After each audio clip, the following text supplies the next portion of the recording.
ছাত্রলীগ এখন সমন্বয়কদেরকে খোঁজে খোঁজে বিভিন্ন বাসাবাড়িতে মেসে ঢুকেও কিন্তু মারধর করছে, অপারেশন চালাচ্ছে, ঝটিকা অভিযান চালাচ্ছে।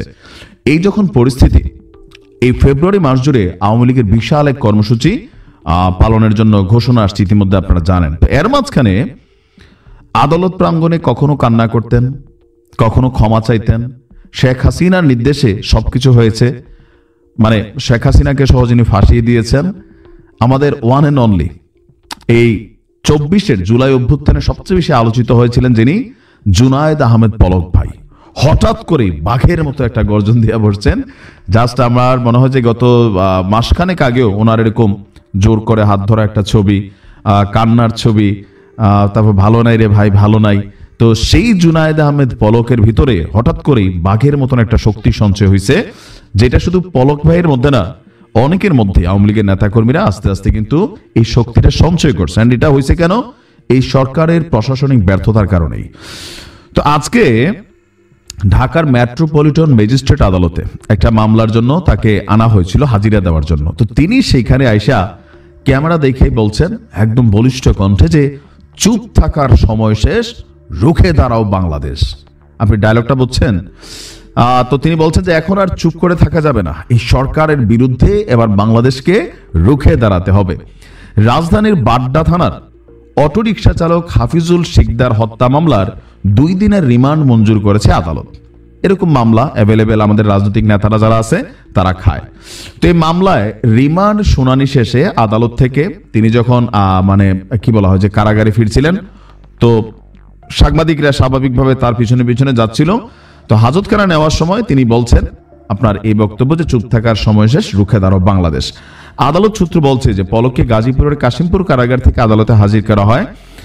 আর 5 দিনের রিমান্ড চেয়ে আবেদন করলে আসামি পক্ষ রিমান্ড বাতিল এবং জামিন চেয়ে আবেদন করেন, আর রাষ্ট্রপক্ষের পাবলিক প্রসিকিউটর উভয় পক্ষের শুনানি করেন।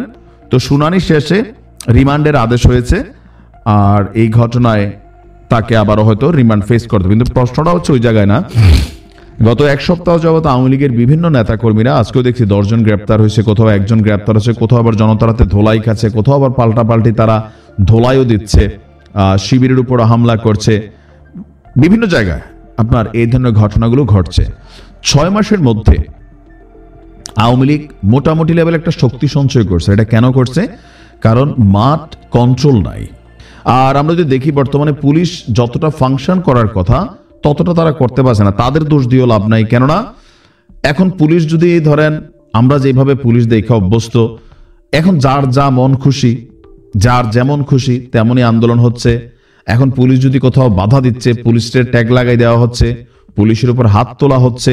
তো পুলিশ একটা বাড়ি দিলে মুহূর্তে পুলিশকে ধরে উল্টা বাইরানো হচ্ছে। তো এরকম পরিস্থিতিতে স্বাভাবিকভাবে সরকার বা প্রশাসক যখন দুর্বল হয়ে যায় তখন শক্তি রেস করতে থাকে। আর আওয়ামী লীগ যে ধাক্কাটা ছিল সেটা কিন্তু অনেকাংশে কাটাই ফেলছে বোঝা যাচ্ছে। যদিও সরকারের পক্ষ থেকে চিরুনি অভিযানের কথা বলা হচ্ছে, আবার এই সরকার নিজেরাই এখন রাজনৈতিক বাটে পড়ে গেছে। কিংস পার্টি গঠন থেকে শুরু করে অনেক কিছুতে সরকার নিজেদের যে নিরপেক্ষ অবস্থানটা ছিল সবার কাছে, অথবা জনপ্রিয়তা ছিল, এটা হারাই ফেলছে। ছাত্ররা একে অন্যের সাথে লাগালাগিতে আছে। তো সবকিছু মিলাইয়া যেভাবে যাচ্ছে, পলক ভাইয়ের দেখা শুধু আমার মনে হয়েছে 3 দিন আগে বিড়ালের মতন ম্যামে করা পলক ভাই আজকে তিনি বাঘের মতো যে গর্জন দিচ্ছেন, এই গর্জন যদি সব আওয়ামী লীগের নেতাকর্মীদের মধ্যে আসা শুরু করে দেন, ডক্টর ইউনূসকে খুবই লম্বা চূড়া একটা সিচুয়েশন মোকাবেলা করতে হবে। তা আপনি কি ভাবছেন এই যে 2 দিন আগে পরের পলকের মধ্যে আকাশ পাতাল পরিবর্তন, এমনকি তিনি রিমান্ডে শেখ হাসিনারে নিয়ে কত তথ্য দিয়ে দিছিলেন। হ্যাঁ, এখন তিনি আবার আজকে যে ডায়লগটা দিয়েছেন, সাহসের জায়গাটা কোথা থেকে আসছে?